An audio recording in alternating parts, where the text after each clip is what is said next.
essential that we understand or we sort of innovate the way we are working. And this is something which is the need of the hour. That is something which I would probably, want to take you guys through. And let me spend some time on what we are going to take you through, and in terms of, what is the alternative financing options, which will be covered in detail by my other panelist. But what I will take you through this particular session is that how is it that we need to keep our business and finance strategies intact?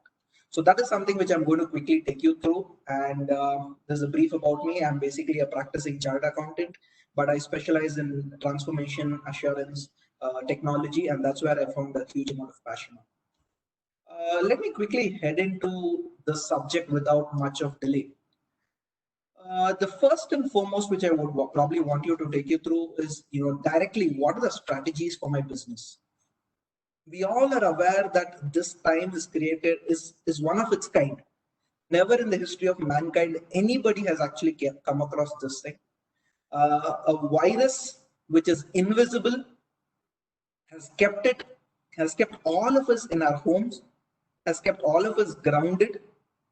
Perhaps a lesson for us, all of us, to learn. A lot of things which we are actually coming across. Business will change, economy is impacted. The real question is, what happens to my business? Each of us run different styles of business, different nature, different types of number of employees dependent on you. So the real question is, how is this going to impact my business? So that is something which I'll probably get started with. And the first thing which I want to probably take you through is need to understand what your business is. You must be wondering, why should I understand my business? Definitely you are the expert in business, but I think we all have to relook into the way we are working. First, are we a very, very basic check before I go into any further deliberation, etc., etc. The first real basic check which I need to do is, am I into the business of essential commodities and services? Now, the word essential commodity and services will keep on varying based on location, based upon the region, the demand, the consumption, the behavior, whole lot of these things. But you know those things best, because nobody can market your product better than you. So the first thing which we need to understand is, what is my line of business? Am I into food? And food is a very, very broad word, correct? I can talk about groceries, I can talk about ready to eat food, I can talk about instant, I can talk about masalas, or I can talk about meat, poultry, a whole lot of these things. And of course, the whole gambit of medicine and medical related, or maybe something relating to what has become a huge buzzword today, or huge requirement in terms of PPE, sanitizers, disinfectants, and a whole lot of these things. So first and foremost, I think, is you'll have to understand your business in detail. This is something which is very critical. Once you've understood this, and assuming you fall under the category of a non-essential supply, you may probably be a discretionary product, which means you are a product which people may feel good to have, but need not always have. That is the key message and the key distinction which we have to get started now. So if you fall under the first bucket, you have a market. The question is, how do you focus on, getting the supply chain work? If you are in the second, you may probably have the resources available, but the demand is a big question. You need to balance it out. And let's see how best we can be able to take you through this next few slides. The next very important, very crucial aspect which you have to look into it is, how is your supply chain?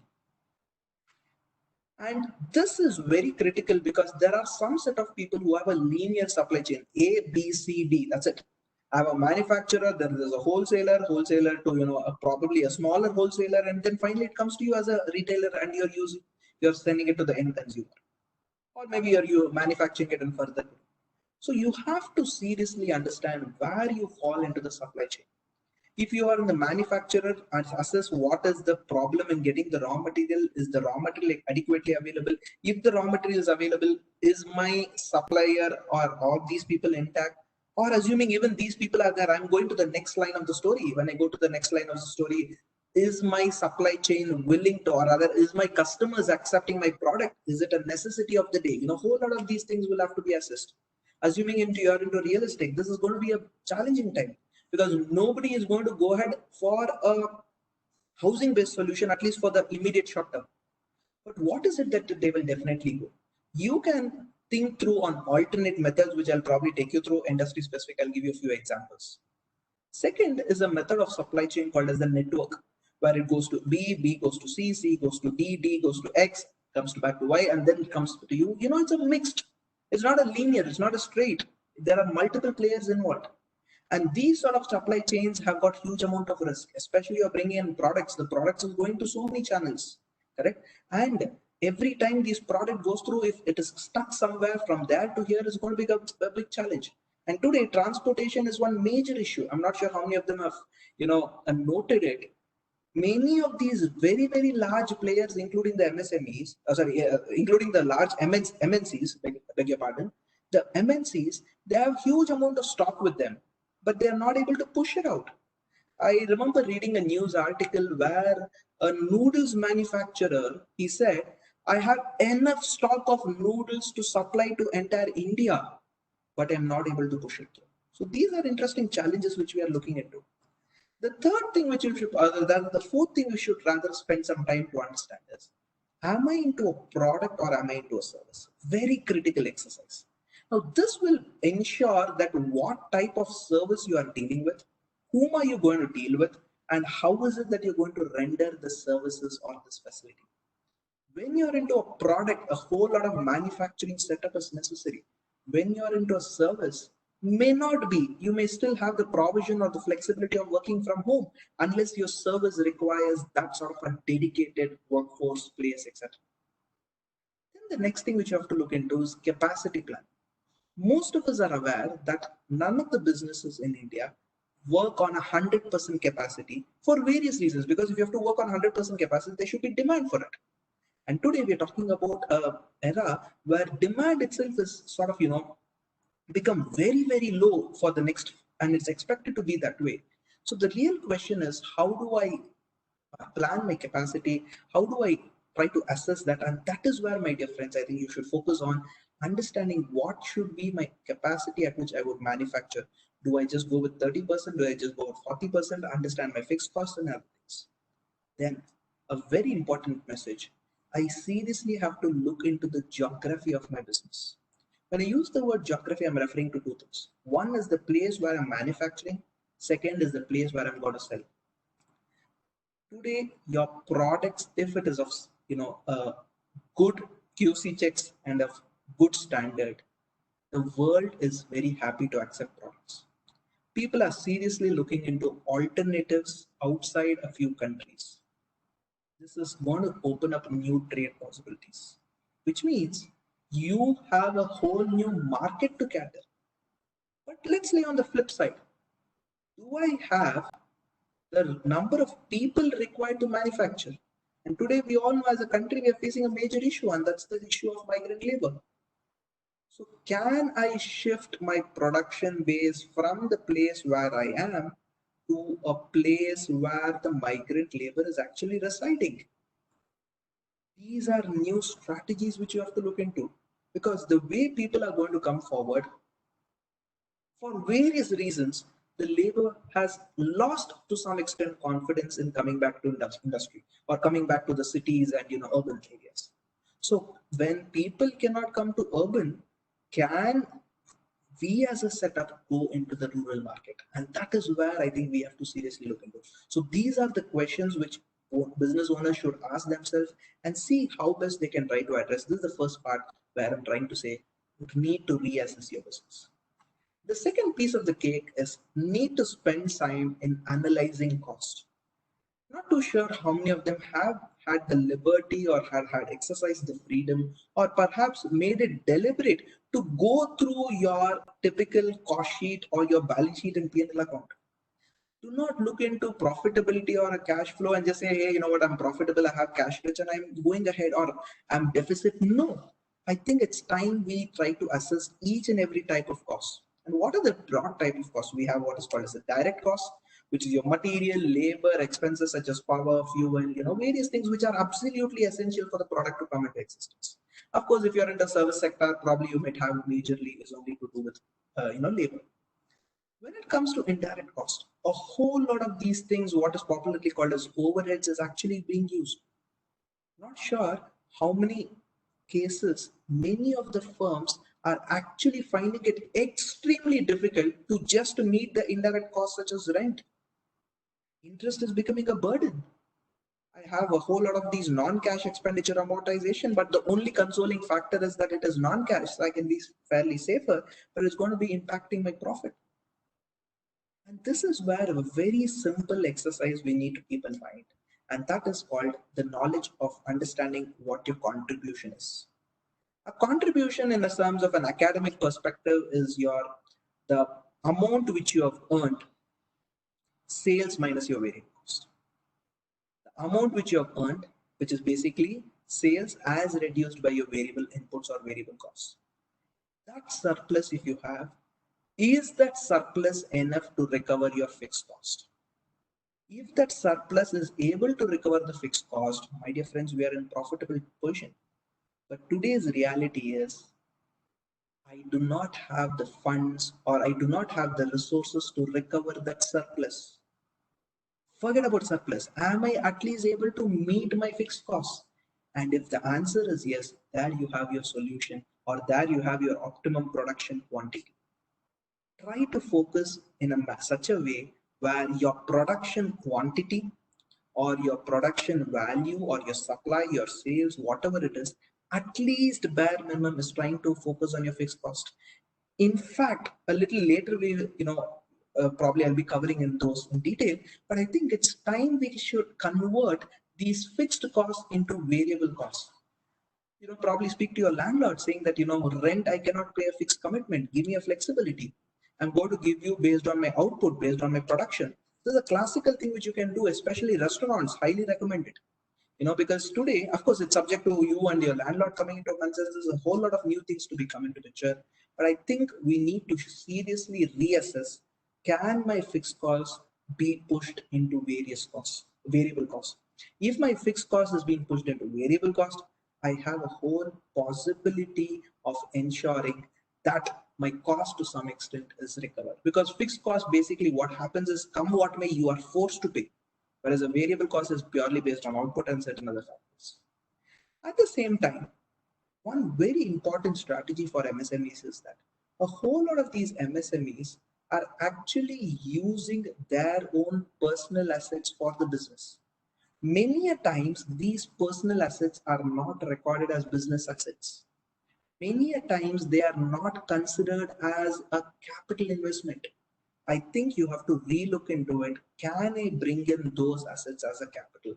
Can I bring in those to enhance my net worth? And the advantage is, if you are able to show a higher net worth, higher capital, the possibility of you getting a loan is obviously going to increase, or your financing is going to increase. So that's another interesting. Next interesting thing which you have to look into when it comes to cost is, can I make this product, or is it cheaper for me to buy this product?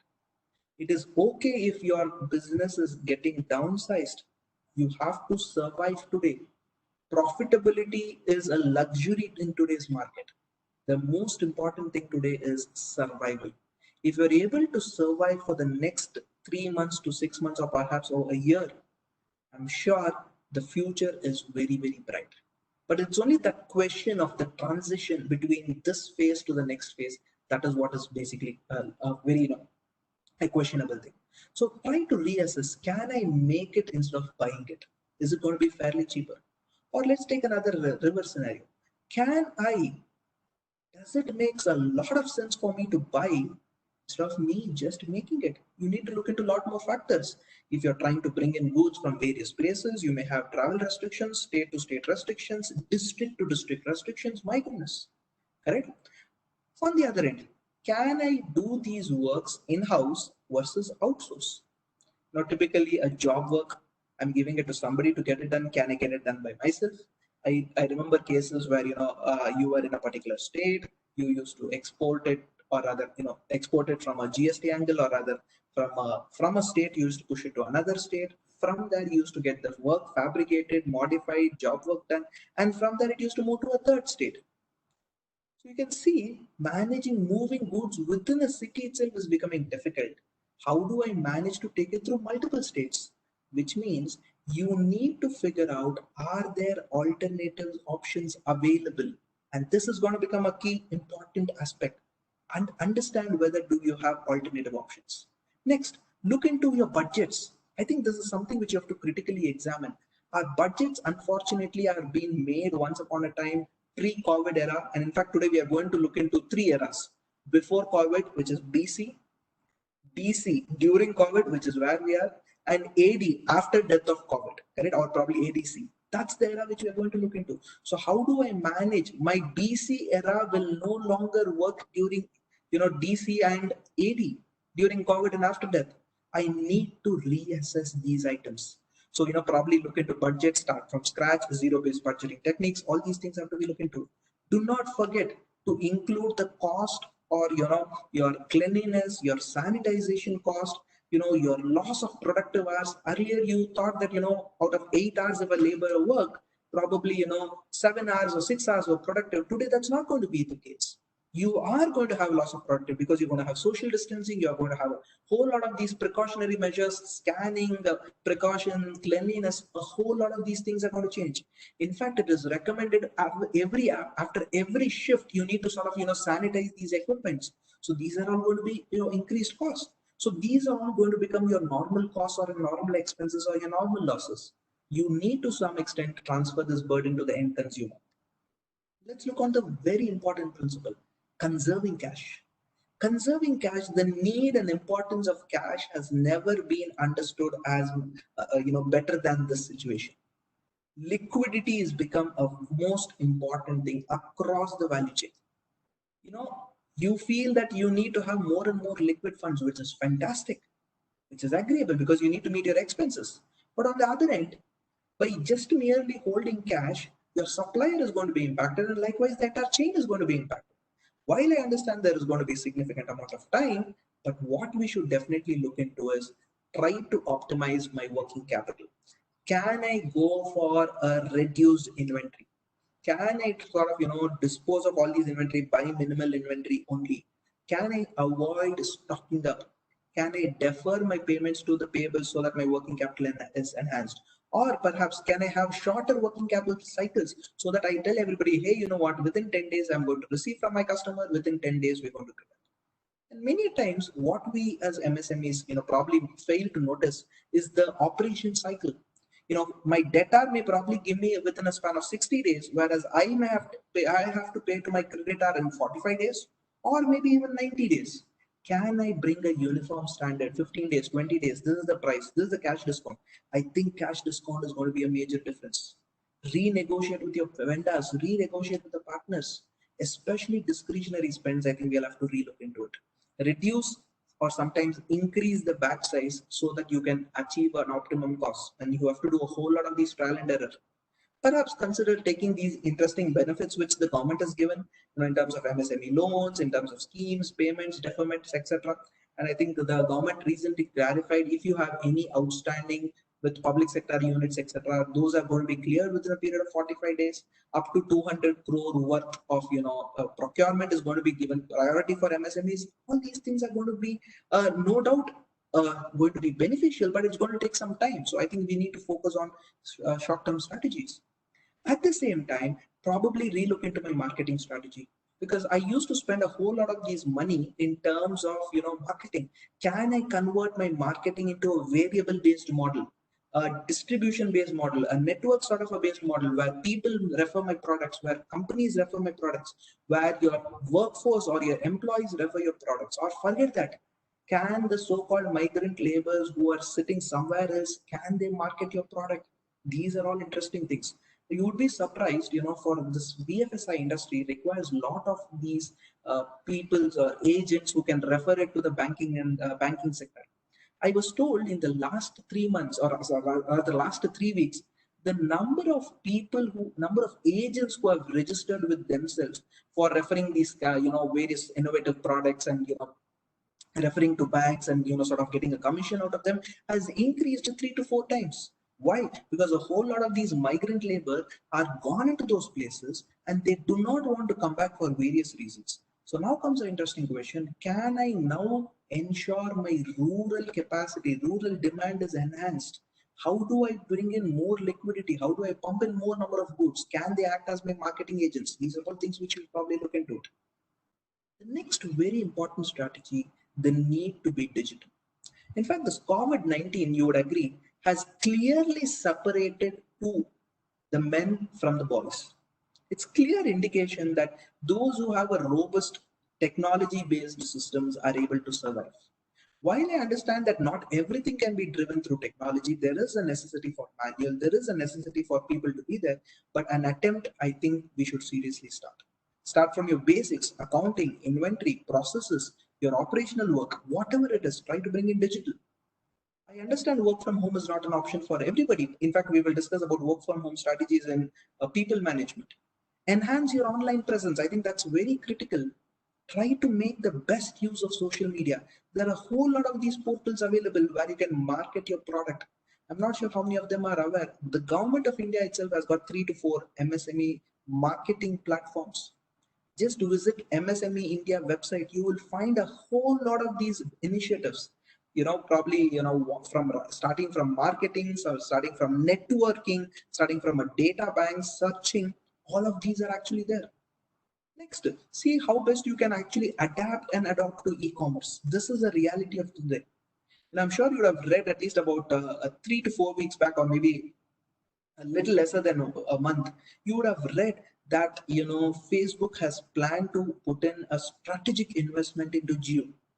Now, this is going to change the whole way the e-commerce B2B is going to work, because WhatsApp will very soon come up with a payment license. In fact, their application is already pending with RBI. A newer model will come into picture where e-commerce, local commerce, all of these are going to come into picture. So can you optimize those? I think we'll have to start looking into it. Then very important, I think we need to move into those what is called as advanced machinery, those which can do what is called as additive manufacturing, very popularly called as 3D printing. It's been extensively used in various companies, but I think all of you will have to start relooking into it. Can my process entirely be redesigned? We need to do what is called as a BPR, a business process reengineering of your process. Simple exercise, get all the few people, 5 to 6 people of a textile, assuming cement manufacturing, assuming garment manufacturing, or for the matter, agriculture commodity, whatever may be, come together, sit, brainstorm, try to understand what is going on in the best practices, because nobody can actually help you out better than yourself. Understand what is the global practices, see whether can you bring it together. Additive manufacturing can be there, virtual reality, your drone, autonomous transport, all the Internet of Things, IoT, that's going to be a sensor driven market. Can all of these change the way manufacturing is going through? Correct? So a whole lot of these resources are available online. You just have to put in your efforts, and this is called as Industry 4.0. Probably reinvest into it. Next comes the people related strategy. The people related strategy, please keep in mind, social distancing is going to be the need of the hour. Try to have your shop floors with plastic slides, try to have separators, and these are going to be low cost innovation solutions. Try to have non-support functions, probably still continue to work from home. For example, your marketing, your HR, your designing, your architect, all these folks can still continue to work from home to a large extent. To a large extent, I understand every business has its own peculiarities. You need to train people. This is the best time. What if you do not feel that my staff is working only for 4 hours or 5 hours? What do I do for the rest of the hours? I think you need to push in trainings. There are a whole lot of these training modules available for free. Whatever work you're doing, trying to learn a new machinery, trying to learn operate a new thing, trying to strategize, bringing in innovation, all of these are necessary. Probably bring in tools where you can monitor remotely. This will ensure that you're maintaining your social distancing, trying to use through your CCTV camera, image recognition, trying to understand what's going on. There are a whole lot of technology solutions available for that. And our Honorable Prime Minister has clearly said, vocal for local. I think those folks who are going to be a local products, local consumer goods, I think it's time you actually gear up, because there is going to be in the next few days, months, years, the need for localization and local products are going to become more demanding than that of the international products. And of course, the local product standards are also substantially increasing. Innovation has become the mantra. Next is a very important thing, probably one key lesson: collaboration. Try to merge, try to enter into joint development agreements, not just on the real estate joint development agreements. For those of you who are aware, try to see whether can I manufacture A, you manufacture B, can we sell it together as C? No, our costs are getting optimized. Can my supply chain get integrated, backward, forward chain, supply chain, integrate them? Can I look into sector specific issues? Try to develop web portals, group for making representations, identify challenges. Whole lot of these things are possible, and that's on the collaboration side. Try to gear up for newer products and newer markets post-COVID. This is something very critical. Assume a scenario where the whole world, for various reasons, stops trading with few countries. Would that mean bigger opportunities for India? The answer is yes. If that is the case, are we ready to meet them? Forget that. Let's take another scenario. Larger companies who are planning to shift their base to India, now they have smaller concerns. Will I get raw material? Will I get components? Will I get the required support? I think it's time we actually invest into it. So assuming if a XYZ technology giant is going to come into India, he's going to manufacture smartphones, then do I have the resources to actually get started? Can I probably be a pioneer into that? These are all interesting things. And try to look into alternative for imported goods, because over a point in time, the Swadeshi movement is going to come back to India. Right? So these are all things, and these are all things which are going to trigger the way business is going to be run. Social distancing, I told you, this is something which is going to be crucial. A few thoughts on social distancing, how workplace could probably look like. A manufacturing gets set up, you need to ensure that your employees are, adequately protected. At the same time, there is adequate space in between your workforce. Whichever is your common space, ensure each of them have these separate cubicles or a separate protected area so that they are restricted. And you have your CCTV cameras, you have these probably can do those temperature checks, try to rate non-usable dishes at cafeteria. A whole lot of these things probably has to be relooked into it. If you're looking into office environment, see whether you can probably distance people, try to keep lines, sanitize, cleanse them, and all these have become necessity, and you have to live with this. Look into these retail environment. Of course, again, you need to have multiple shifts. Can I bring in more cleanliness? Can I change the timings? And these are all things which you have to look into it. So these are a few sample cases on how you should probably be looking into these areas. The next mantra which I'll probably take before I give it to my co-panelist is, how do I bring in the innovation? And we are a country where we were able to send a mission Chandrayaan, the Mars orbiter mission Mangalyaan at such a cheap cost, or such a affordable pricing method, that the entire world is actually looking into us. Can I bring in that sort of an innovation into my setup? Correct. Textile manufacturing can probably start off with masks, gloves, aprons, a whole lot of these things. Hyper localization is going to be the new trend. Logistics are going to be redefined. Entertainment are all going to be relooked into. So a few sample use cases of innovation amongst COVID-19, probably you will find it over here. Now quickly to give an example, Lyft is a company which is a US based company. They were a ride sharing company. Today they're actually delivering essentials. Trumps is a Bangalore based company who was into textile manufacturing. He's fully diversified and he's actually manufacturing masks, apparel and things like that. Cult, which we all have heard of, now is bringing fitness to home. Netflix has brought something called as party from home entertainment, where you can share your screen and chat with your friends, at the same time watch movie together. And these are all few cases where innovation is being coming into picture. So the real question is, what are the new business trends post COVID-19? We are going into a world which is going to be a DIY world, do it yourself world. Any product today, probably if you are able to convince the consumer that I am going to give you one part of the product, why don't you yourself do it? He would actually come forward and be willing to. Correct? So gone are the days where if I want the tastiest of the dish, I need to go to a restaurant. Today, I don't think that's going to happen. People are scared, people are skeptical. So can I bring a DIY, do it yourself model, right from your training, right from cooking, right from the way work is done, right from your stand, whatever you can call it, any product which you're going to prepare, a DIY your product sort of a thing is going to sell in the market. Hyper localization. I trust my Kirana store who's close by because he was the guy who supported me during COVID-19. See, can we engage them to become a larger player into business? There's going to be a growth, significant growth in health and wellness market. So probably see whether you can try to tap those areas. Touchless, contactless systems are going to increase because nobody wants to touch today, and we all have understood that. Digital driven solutions, digital driven experiences. It could be even watching a movie, a virtual reality, and all these things are going to become the reality. And last but not the least, you're going to have alternate financing evolving very soon. Correct. And when I use the word alternate financing, we are referring to financing options other than those which are being conventional, those which, which is based on your net worth. I will give you the loan based on assets, which I'm going to give you the loan. No, supply chain financing is going to come up. Let me just give you one small use case before I hand it over to the next speaker. Let's say you're talking about a bill discounting. That particular bill is discounted, let's presume 10,000 rupees plus GST. Now imagine a setup where this bill is discounted on the due date. 30% or 40% goes directly to your raw materials. So we know that this money goes to the XYZ, who are your listed vendors. 20 to 30% goes towards, or 40% goes towards wages. So therefore it gets credited to your account or employee specific account.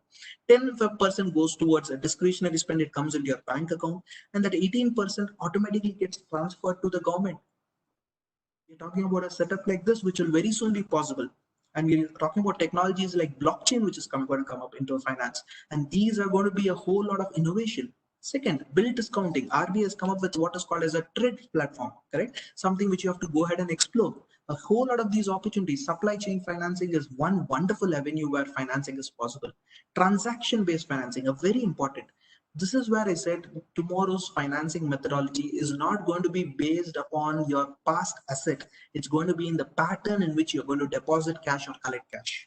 Many of these MSMEs are actually collecting, if you still feel that cash based mechanism is going to work, that is going to be history. So you need to have a digitized based method. More and more you bring in digital payments, more and more you bring in digital transactions. Based on your pattern of transactions, based on your transaction history, you would actually be able to finish it. And last but not the least is factoring, where bill discounting and these things are going to come into picture. So yes, these are what I call it as the business trends post-COVID, and these is basically what is going to catch up. And to speak more on these alternate financings, etc., I think I have my speaker, co-panelist who will be taking it, and I'll be happy to take your questions probably a little towards the end, because we'll have to finish both the speakers and we'll be open for questions. Over to you, Vignesh. Thank you so much, Mr. Narasimhan, for that wonderful presentation. Now may I invite the founder of rupees.com, Mr. Dhaval Radia, and rupees.com is also the session partner for today's session. I invite him to share his presentation and also take on the talk from him.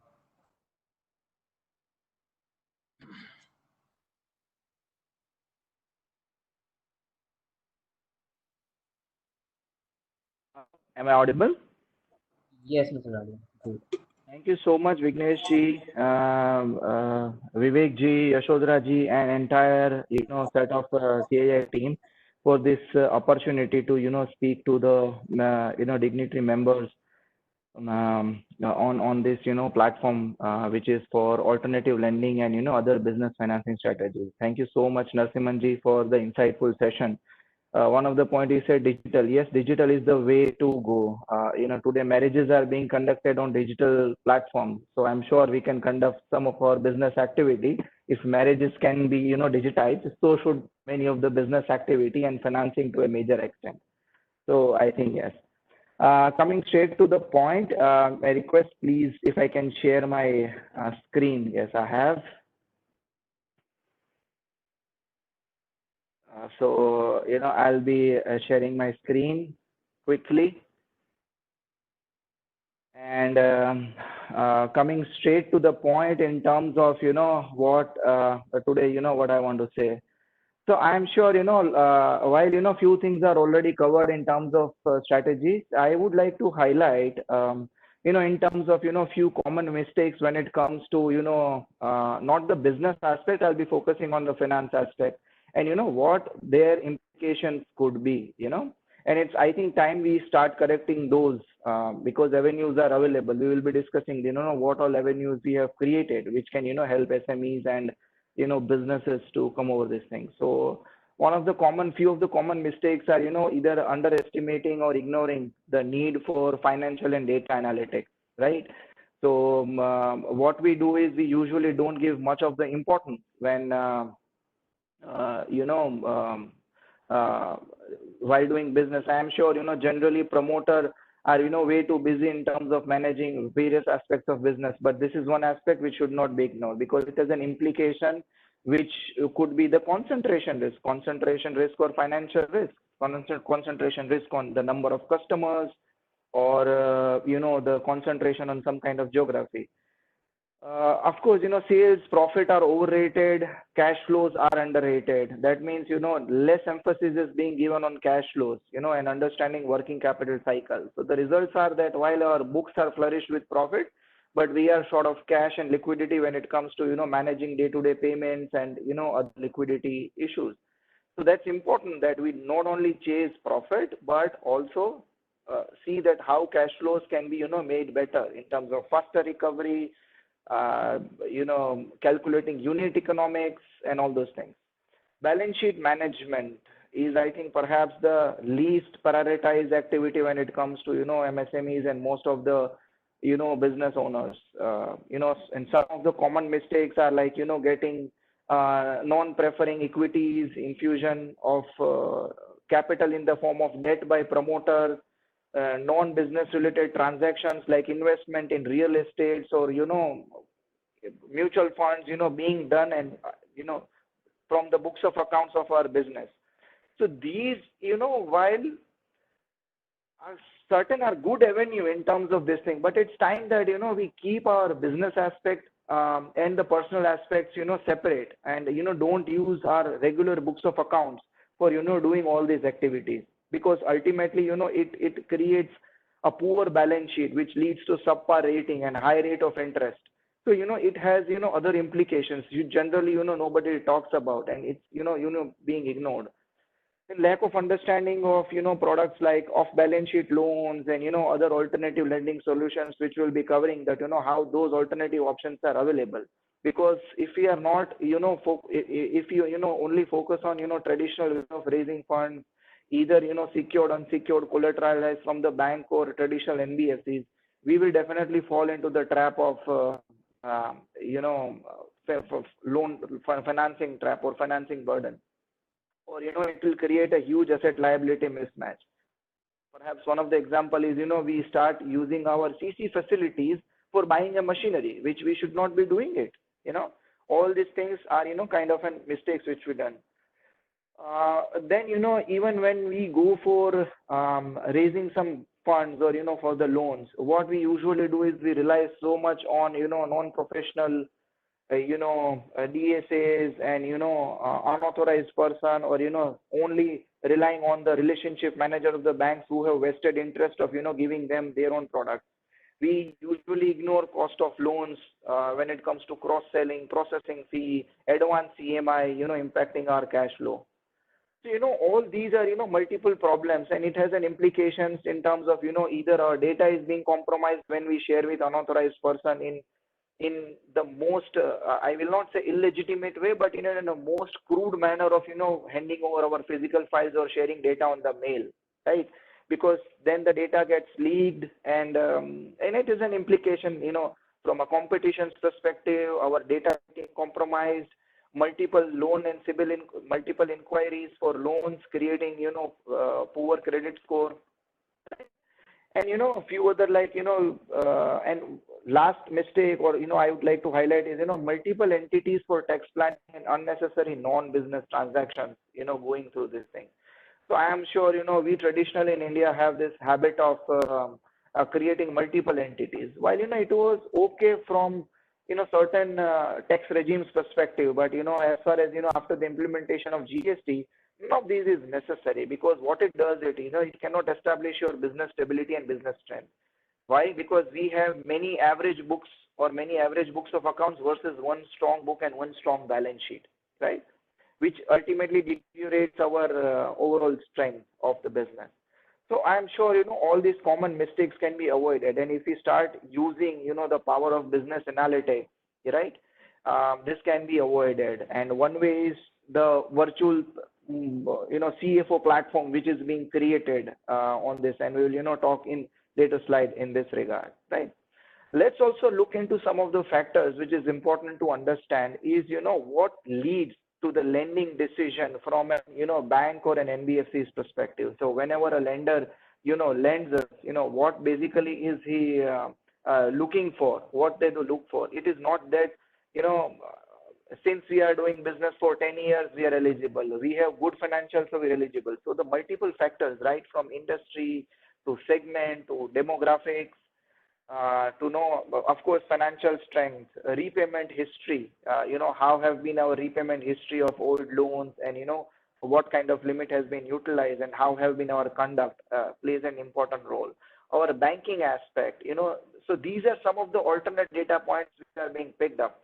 So while you can say that financials are strong, but your banking might say another story in terms of unnecessary third-party transactions, check bouncing, bank balance versus EMI, or higher utilization of limits, or overutilization of limits. So these are the alternative points which are being considered. Then external checks. Then there are business risks, industries. As Narasimhan clearly highlighted, today there is a lot of industries which is going to be either adversely or partially impacted. So these also are being considered by the lenders, that what the industry outlook is, what is the concentration of the client on their particular customer or business geography, right? So while India has an opportunity in terms of getting manufacturing base for the world, but for the exporters it could be have a little adverse impact as well. So if somebody is exporting to certain countries, they need to start evaluate that what is going to be the impact. So all these factors are being considered when it comes to lending decisions. So we are sharing this, why we are sharing this, because it is important from an entrepreneur's or a businessman's perspective to understand that all these factors are essential when it comes to lending decisions, and we have to evaluate our business and our situation from all the angles and from a lending perspective as well, right? And of course, based on certain points which I shared, let's also understand. So while few of the things are covered by Narasimhan ji, and this list is not exhaustive, let's understand what kind of alternative methods of lending are actually available today. It's not that these are just fancy names which will come upon LC and BG monetization. So we usually ignore this aspect. If we are having banking limits, we can go to the banks, enhance our BG, and can monetize it by purchasing at better rates, by providing a security in the form of LCBG to your suppliers, channel financing, foreign currency term loans.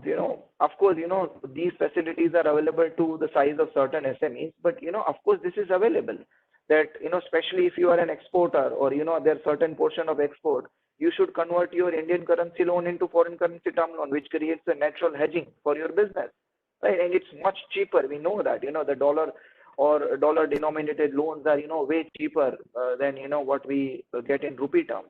Export factoring, bill discounting, not only from TradeX platform, but there are various HNIs, financial institutions, where bills can get discounted depending on what value chain or what value supply chain you are present.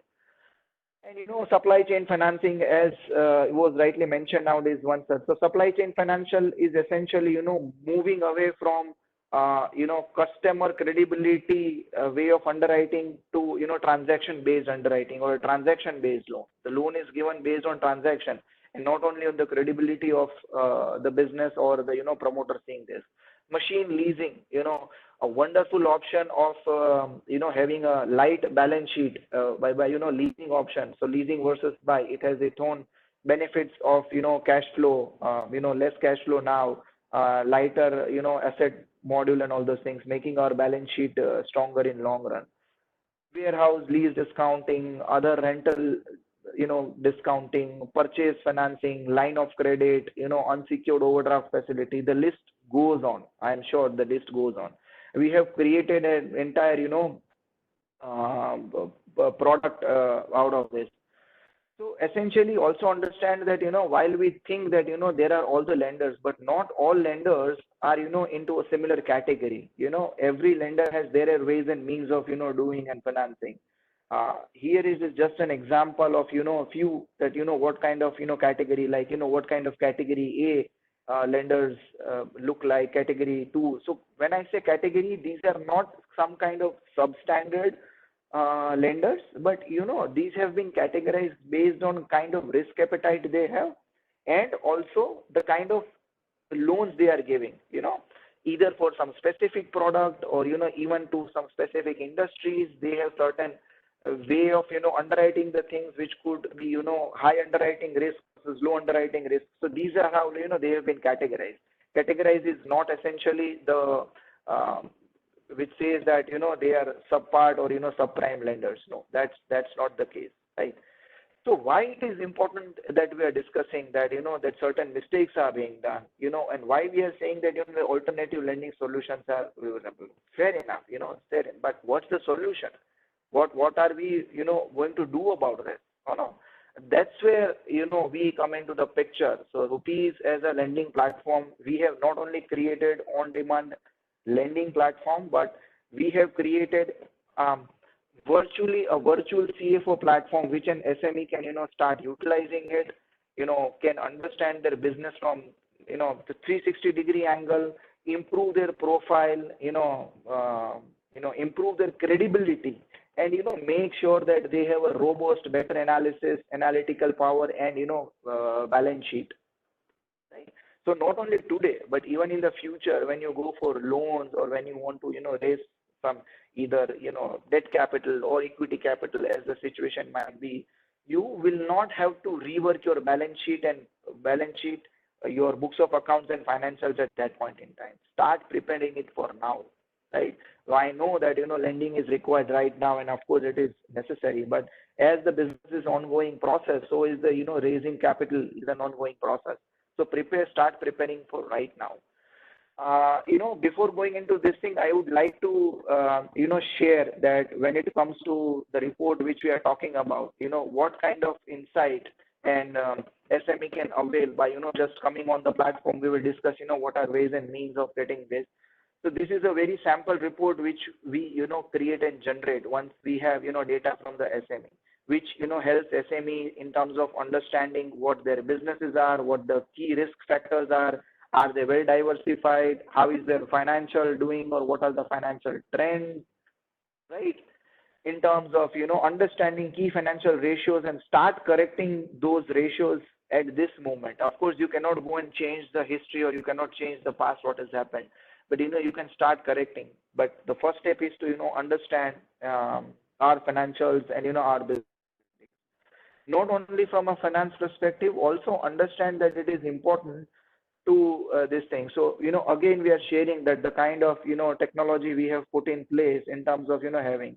So you can see that filing GST and calculating what turnover we have did, it is one thing, and analyzing that in a deeper sense, that what has been our business concentration, how far we have grown, what are our top customers, is our business concentrated on few clients or it is well diversified. Lot of things can be figured out from this particular screen. Yeah, is my screen visible? No, Dhaval, it's not visible, Dhaval. Yeah, it's showing a black Okay, screen. Now it is, yeah. Your PPT is visible, but I think your application is not too clear. Oh, just a small, I think because some. No, when you're sharing the screen, just enable share screen for that particular application as well. I'm sure that is being done. I think I want people not to miss on this particular aspect because just a minute. Sorry guys, sorry for this.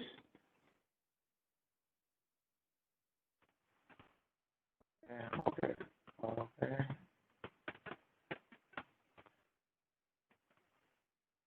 I'm sure visible, Nairat.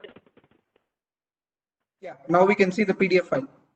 Sure, perfect. So I'll just take few seconds that what report system generates. So it's an actual report which system generates and gives 360-degree view of the business, not only from a finance perspective, but the demographics, what has been our growth pattern like, how our financial looks, ratios, key important ratios which we should be tracking in our business, because while it is important the way banker look at it, is also important that management and a business owner also understand the importance of these things. So I'm sure we cannot change what has happened in the past, but we can start preparing from this moment onwards and make sure that how we create a robust this thing. So understanding and giving importance to analytics, business and financial analysis is very, very important, right?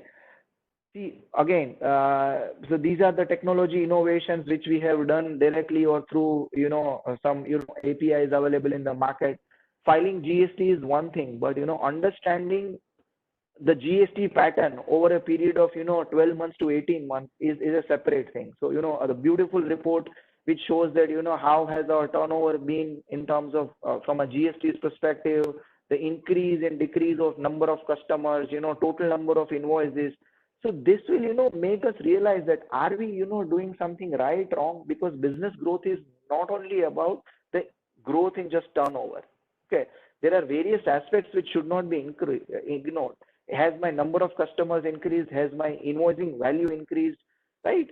A lot of things which goes into these kind of analytics, and you can use this tools by getting those analysis. And lastly, I'd like to give example of so while just like GST, this is how the banking analysis looks like. That understanding the month-on-month cash inflow, cash outflow. What has been our loan pattern? Are there any bouncing transactions? What are the internal transactions? The idea of sharing this is that all these things have become an important aspect when it comes to lender today. So if lender sees and takes decision that whether you are doing right business or not, okay, it is also important for us today to understand all these aspects, right? So from an SME perspective, what we say is that come on this platform and utilize this thing to do this thing. I would just want to now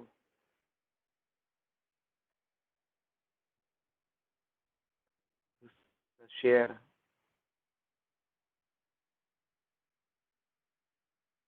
I'll coming back to the slide again one more time. Lastly, yeah. Available, right? Yeah, you're back on the PPT. Yeah. So as we told that, what's the advantage? It's not only about digitization, but it's also about value addition. So Rupees as a platform is not only about, securing or borrowing loans. It is kind of a virtual CFO platform. I'm sure a lot of businesses cannot afford full-time CFO, and either you don't get the quality people or they are not affordable. But today the technology is making a lot of things possible, and I think perhaps we are one of such a few fintech startups who are not only focusing on the lending aspect or any other business aspect, but also value addition aspects through this kind of virtual CFO platform, and empowering SMEs to use these kinds of tools and technology to understand their business in much better way. So some of the advantage like is multiple lending alternative lending solutions available at the one point in time.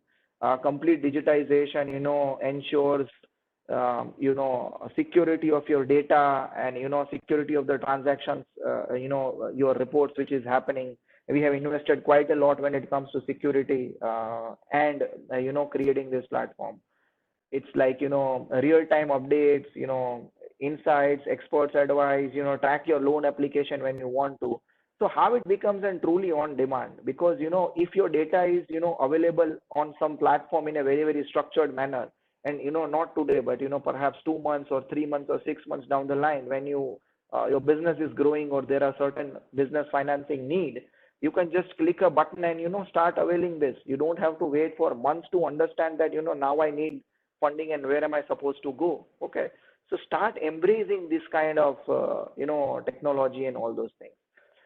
It is the most simplest thing which we have created. It's very easy for anybody. Just come in, just log in, give your basic information, and your report will be available in couple of hours. Of course, we are reducing the timeline from couple of hours to real time, and we'll do it. And it's very simple. Few documents, basic information, rest of the things either we get directly from the source, or we just have a call with you and understand your business, and so that we can share a better business insight with you in terms of this thing, right? Not giving this thing, we are always available, accessible. You mail us, you call us, just ping us on our website, and we will be available in all the usual and unusual business hours. Being a startup, it's like 24/7 for us. Thank you from my side. I think I would like to keep this session more of an interactive session, and would request SME members to ask questions or inquire about things. We will be happy to answer, not only about rupees, but whatever way we can contribute. Thank you so much. Back to host. Thank you so much, Mr. David, for that wonderful presentation. And may I now open the discussion forum. Ladies and gentlemen, there's a question and answer window or a chat box, as you can see on the screen. You can now pose your question there. And in fact, there is a question already which had come from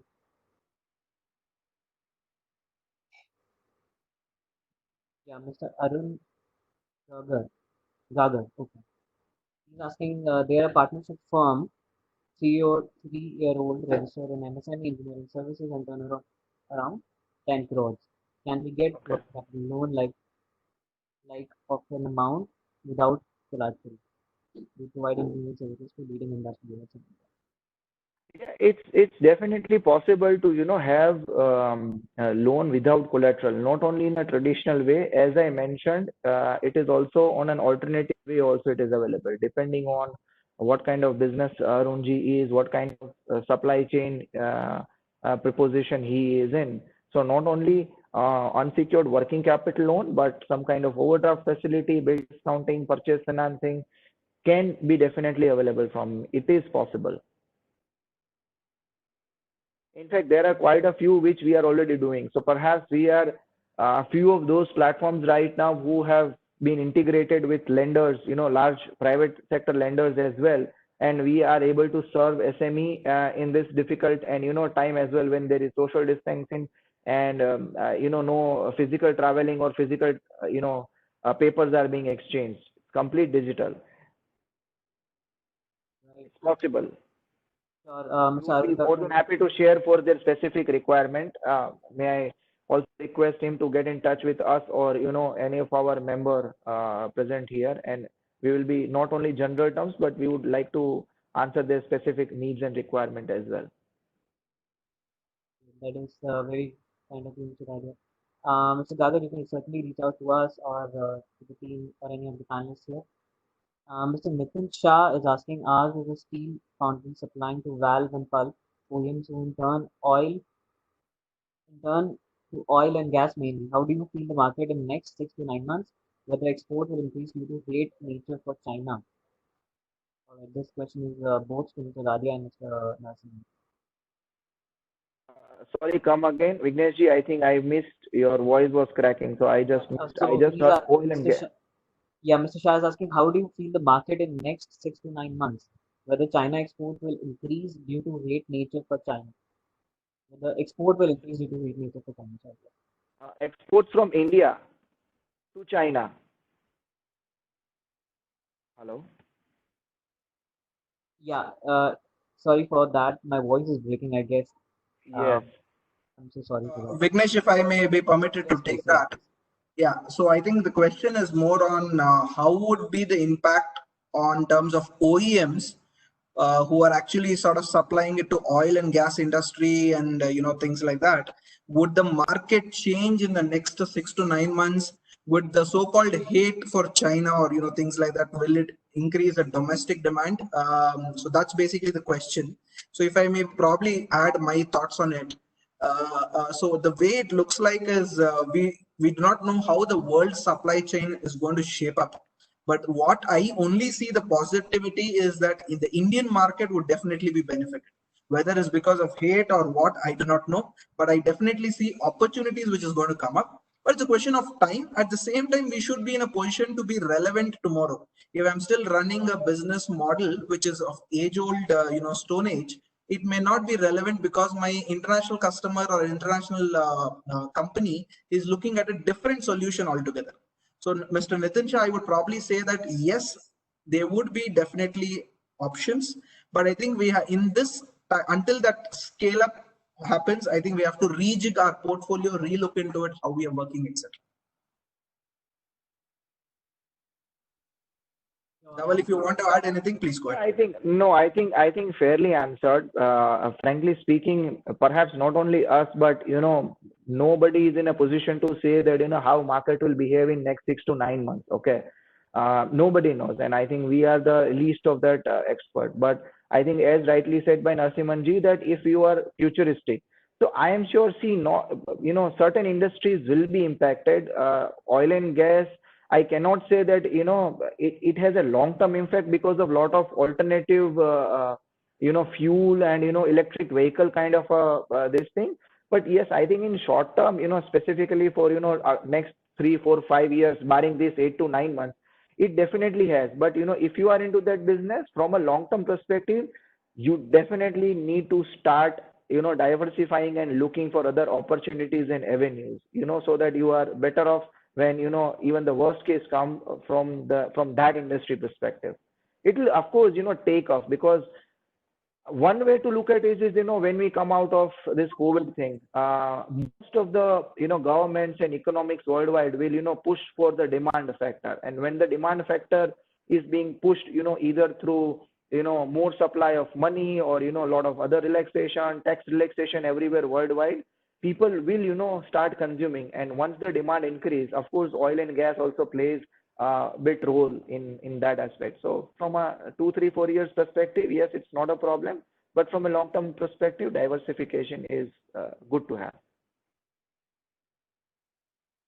Thank you so much. Next question is from Mr. Vipin Malik. Mr. Malik is senior member CII based out of Bhopal. He's part of CIMT State Council and also the Western region. Thank you, sir, for joining in. He's asking, how can one subscribe to your business analytics suite? Is it a software one needs to buy outright and implement in his company, or is it a shared service available pay per week? Okay. Hello, Jatin ji. Good you asked this question because we wanted to mention, no, it is not any kind of, software which anybody needs to install. It's not something which, people need to, spend any money on. It's completely cloud-based thing, right? When I say cloud-based thing is, of course, we operate it and we manage it, but when customer, comes on board, he can access his own data as and when he wanted. So futuristically, I don't want to comment what it will be, but as of now, we don't intend to charge anything to the customer for giving this insight and report. So as of now, it's not costing anything. The only thing it is costing is perhaps 15 to 20 minutes of time to give us information and data so that we can provide this analytics to the customers.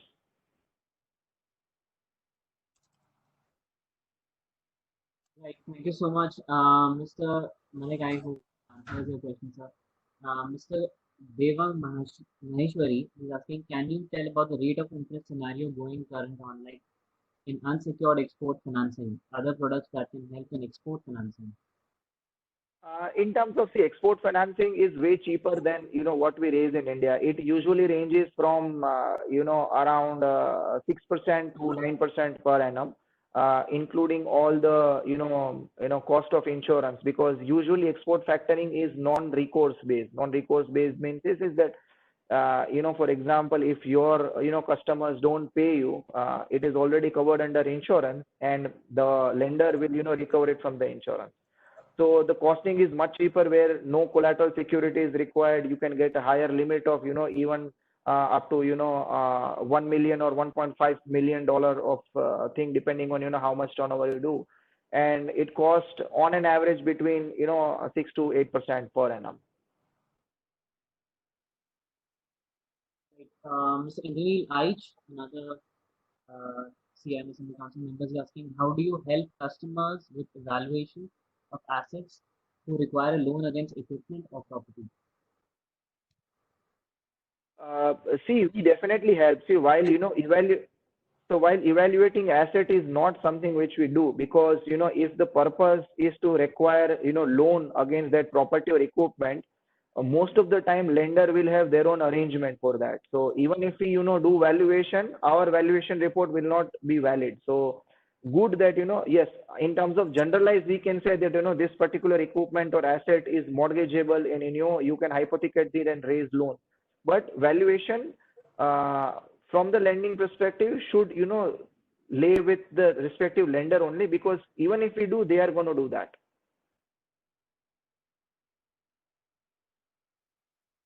Right. Mr. Narasimhan, would you like to share any insights on the CGT MSC, if that's okay, or any of the schemes which can help MSMEs in funding? There's this question from Jane on CGT MSC scheme. Sorry, I'm not able to hear you clearly. I'm so sorry. There's a question from Mr. Anmol Jain on how CGT MSMEs would help CGT MSC scheme. This is through See, what happens is a CGTMSE scheme is basically a credit guarantee mechanism. Generally, what happens is whenever we take a loan, there is an expectation that we should furnish something as a declaration, surety, etc. But what happens under the CGTMSE mechanism is the central government backs up some portion of your loan and says that, hey, you know what? Tomorrow, if there was an unfortunate situation where the borrower is not able to pay, I will come forward and pay out of that particular thing. So that is the guarantee which the government is giving. So this, to some extent, will give the benefit to various banks, or rather comfort level to the bank, saying, hey, you know what, I can go ahead and give the loan, and assuming due to unforeseen circumstances still person is not able to get the benefit, then what happens is I will still be able to recover it, because the central government is to some extent backing up this loan. So there are multiple policies, and the recent initiative government has allocated in certain cases where some amount, a portion of the loan will be backed by guarantee from CGTMSE.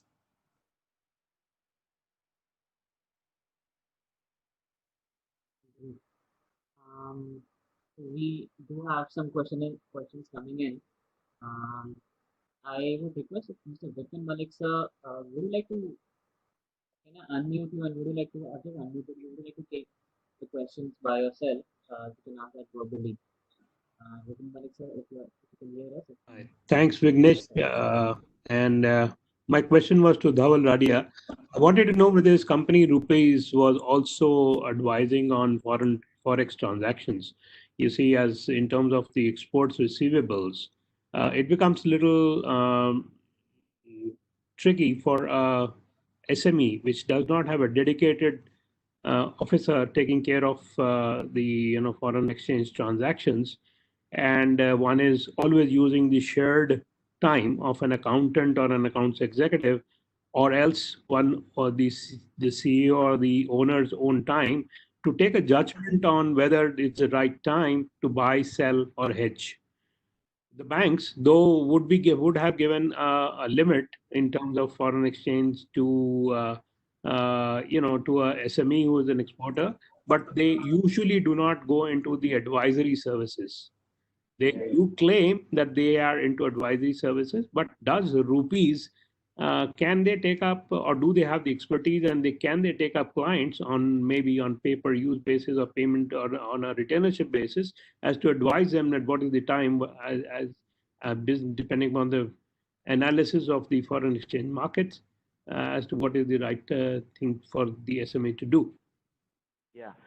See, per se, currently we don't have any system right now that we advise people on, your specific kind of a thing. Of course, we have, advised people on a lot of restructuring or other business aspect. Nonetheless, said that the second part is that do we have the expertise? Yes, we have, certain, founding member in our team who are, belongs to this risk, equity, and forex kind of an background. So if not, in-house, we would be more than happy to connect you to the right fellow who would be more than willing to do that. So being a chartered accountant, group of chartered accountants, I know few of my friends doing all these things, and we can definitely help in that area. Of course, we have in-house also. We have not done, to be very frankly. But do we have capability? Answer is definitely yes. Thank you.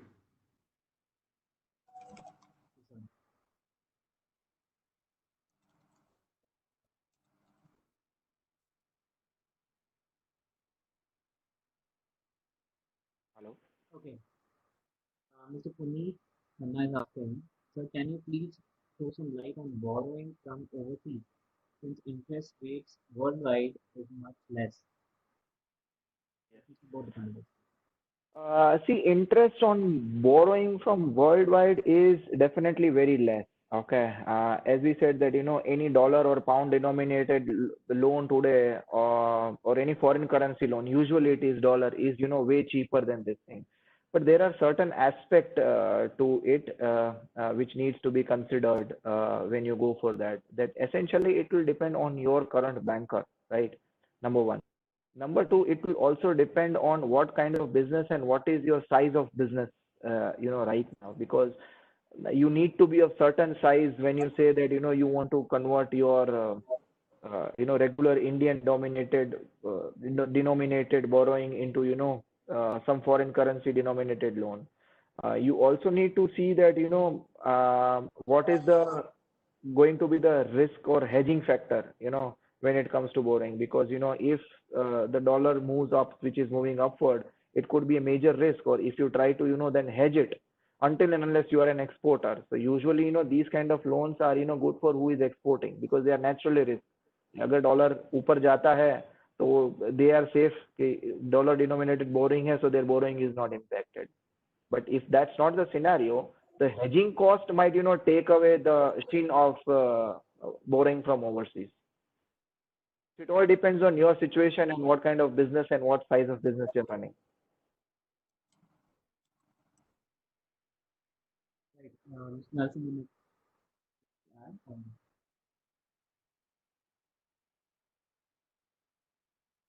sorry, Mr. Nelson, would you like to add to that? No, Or I think it's covered it. I think it's covered it. we have another question from Mr. Yeah, I think. I see some question coming up even in the chat window.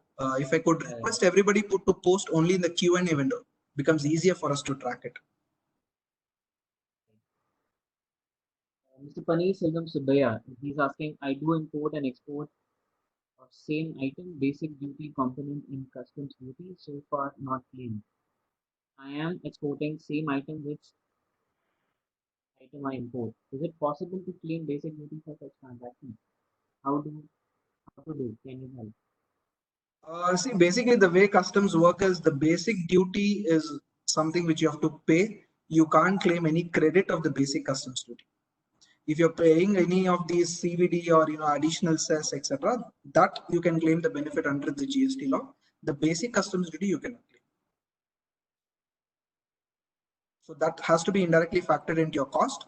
What you could alternatively do is see whether you can have your setup in Hardware Technology Park, STPI, and the certain export-oriented units So you can import your material, at a discounted rate, or at by way of a duty drawback scheme. Those options are available.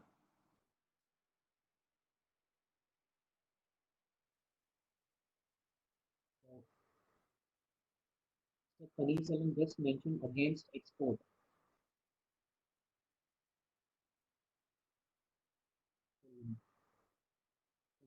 Sure, Mr. Paneerselvam, I'm just unmuting you. Uh,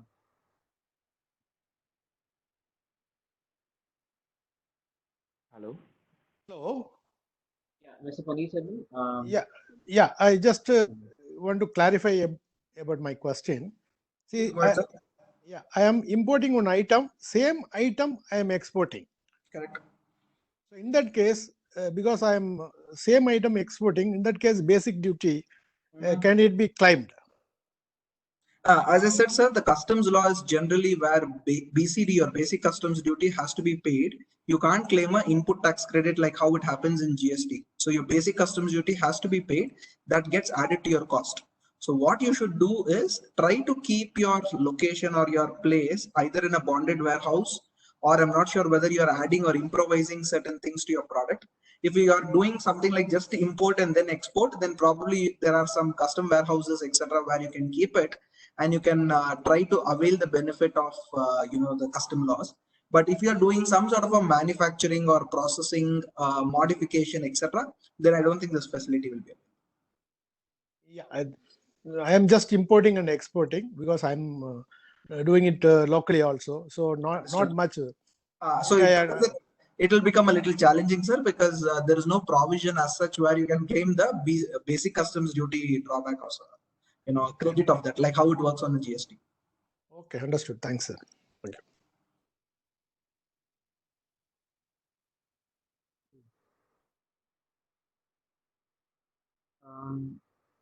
all right.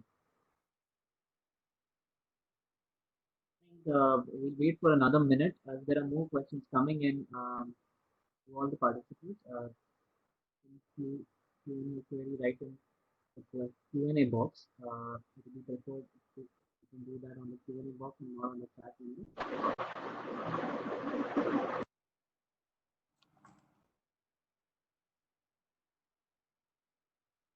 We have a question from Ms. Anvi Srivastava. She's asking, how does rupees directly help us in financing through some NBFC or banker or a government sector platform? Sorry. The question of Ms. Anju Srivastava, she's asking, how how does rupees directly help a MSME for financing facility? Is it through some NBFC, some banker, or a government sector platform? Multiple options are available, as we have mentioned that we have curated 48 different kinds of lender and different solutions. So depending on what your business is and what's suitable to your business, okay, and to a certain extent in this time, who is open to funding in the business in which you are.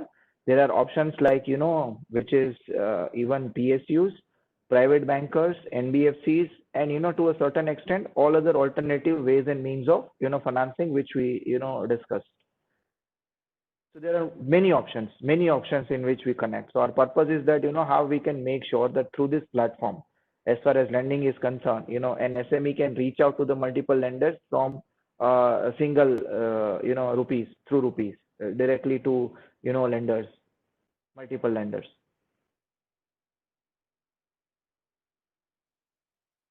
Hello? Yeah, Hello. yeah, I'm good. I hope I have answered. Sure, yes, please. Ms. Sangeeta Dhanraj had asked, given the limited resources, bankers should apply their knowledge on the sector as to which businesses needs to be covered and need not, so that the resource is utilized correctly. So that's a suggestion from me. Come again. I missed the point because of non-clarity. Ms. Sangeeta Dhanraj, she has Uh, mentioned, given the limited resources, bankers should apply the knowledge on the sector as to which business needs to be covered and, and need not, so that the resource is utilized correctly. She's suggesting to the bankers that they should be concentrating on sectors which need. Yes, rightly mentioned that bankers are supposed to do their due diligence not only on the customers but on the sectors and industries as well. While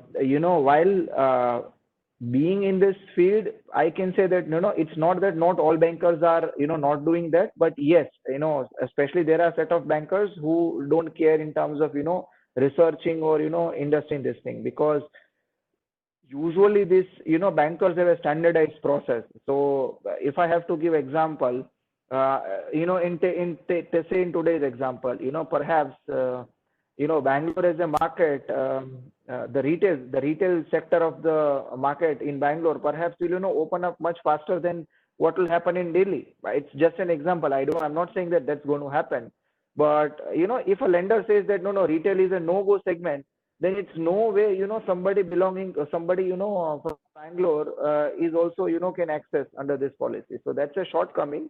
And perhaps to an extent this is what we are trying to change in terms of customizing and personalizing the things, because now things become data driven. And once the banker starts doing that, going into the data, in-depth data, that it is not the industry but it is the combination of geography, industry and other geopolitical situation which determines the business.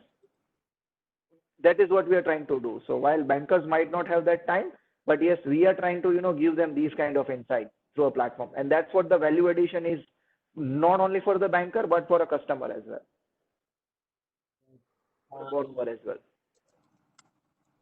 Nitin Shah, I've just unmuted you.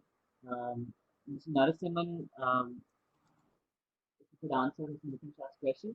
Yes, Mr. Nitin Shah.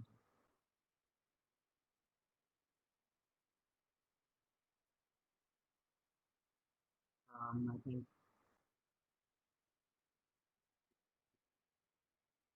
Please go ahead.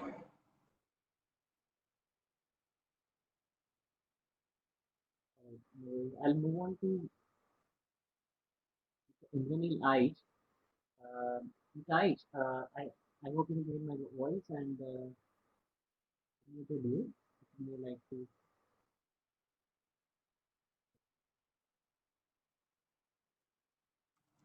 Hello. Yeah, Mr. Aish, can you hear me? No, your voice is breaking.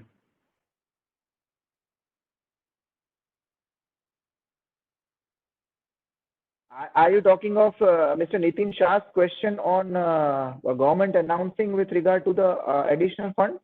Yeah. If you can take that on, and Mr. Narasimhan. I was just going through that question answer section, and I thought let me address this.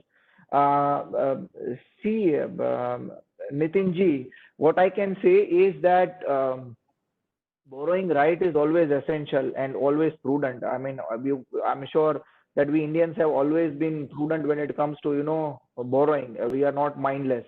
So while government has announced and extended that customer can avail up to 20% or 30% additionally additional amount, what I would suggest is two things. That if you foresee that that borrowing can go to a productive purpose of generating any additional revenue, then you should borrow. But if that borrowing is going towards discharging your other loan liabilities or any other kind of liabilities, I think that won't be much prudent. Then it is avoidable.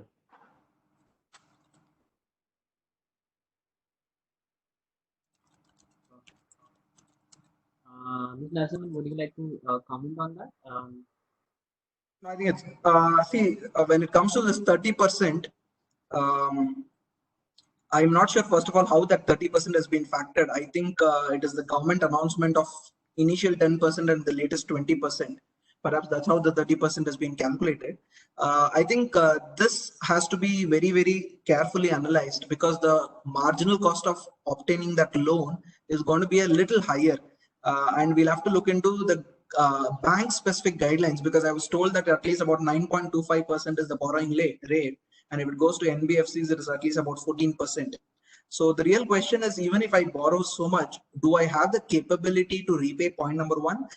Point number two is, will my demand pick up? So these are two questions which we should be looking into. And if you are reasonably able to sense it, of course they give a moratorium for 1 year, and the loan has to be paid in a period of 4 years, I think. So that facility is definitely there.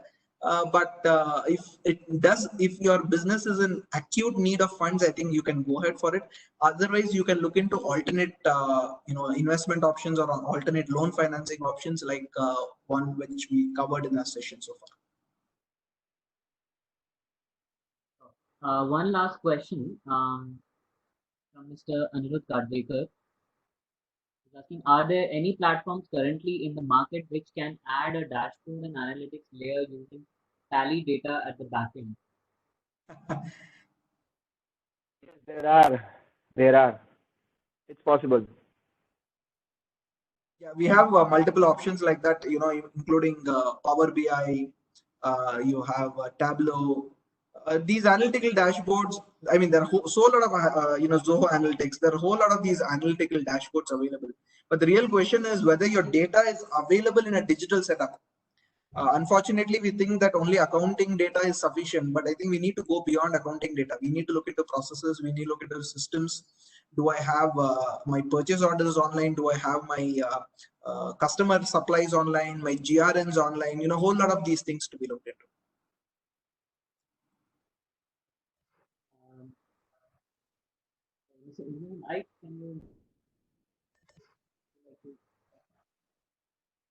Sorry, Vignesh, you're not audible. Can you hear me now? Slightly better. Please go.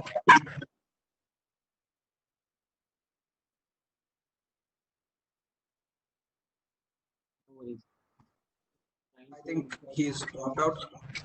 Vignesh, are you there? Very disturbed. Yeah. Vignesh is there.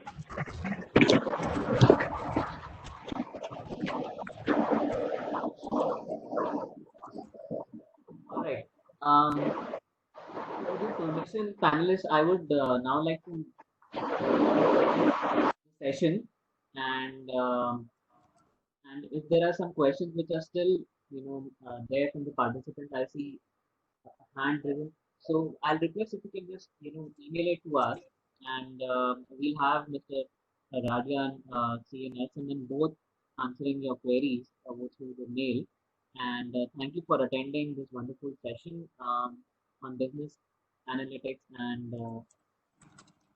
alternate financing. And I would like to thank Mr. Dhaval Radia and Rupees Pay for being partners to the session. Thank you for your colleague, Mr. Boy, who have joined the session. Thank you to Mr. Narasimhan. Always a pleasure having you. Now I officially close the session. To all the participants who have attended, the recording we'll try to upload within a day's time on ciisme.in. Many have asked that question of where can I get the recording. And if your queries are still remain unanswered, you can always drop us an email. We'll help you reach out to both the panelists. Thank you so much. The next sessions on financing, on technology, on international trade are upcoming soon. The next one is on 27th. The next one, the other one is on 2nd June, followed by a 3D printing session on 4th. Regular sessions will be forward. Please stay tuned. We'll be sending you mail and updates. Thank you so much. Thank you, participants. Thank you, panelists. Thank you so much. Thank you, Team CII. Thank you. Pleasure. Thank you. Pleasure. Thank you.